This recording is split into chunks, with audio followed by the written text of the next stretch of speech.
Hey guys, Boris from BKT. I am on the road to Korea in a few hours, so no chance to review the weekly trades this week. But I thought this is a really great opportunity as I'm trading the euro-dollar all night long to talk about how do you trade news reactively. That is, how do you trade action after the news comes out? What are the key ingredients for success? The euro-dollar today really represents some very interesting action, and I think it's worth a review. So let me give you some advice here. Let's see if it makes some sense. The first thing that happened tonight is we had very strong PPI numbers come out at 2 a.m. East Coast time. German PPI printed at 1.1 against 0.5 expected. This is a big surprise, and this is the first key ingredient in order to have a successful trading philosophy with trading the news. That is, basically, you need to have a big surprise in order to trade this strategy.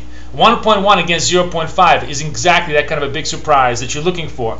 So going long the euro-dollar after that news was actually a very good idea. Coming in even at 210, like right around here at 55 would have made you money all the way through the night.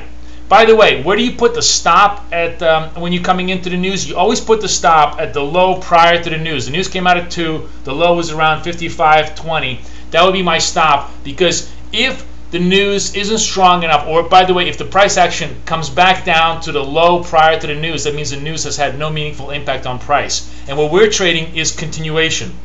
We want the continuation of the flow to go through the night. But here's where it gets really interesting, because as the price action continues throughout the night, the market is anticipating good ZOO survey numbers. Now the ZOO comes out, and it's called for minus 37, and it actually comes out to minus 41. So you could say, well, that's a negative number, it's probably a good thing to short the euro. But remember, the key to successful trading the news is big surprises, and minus 41 is not exactly a big surprise against the minus 37, especially when you look underneath the hood. Furthermore, here's where it gets really interesting. Remember that I said whenever you're trading news surprises, you always want to put the stop at the near swing low or swing high, depending if you're long or short. Here's where putting a stop at 56.09 was absolutely critical, because even if you took this short, which wasn't a great short because the news wasn't so big, you had to stop yourself out right here. Here's what happened.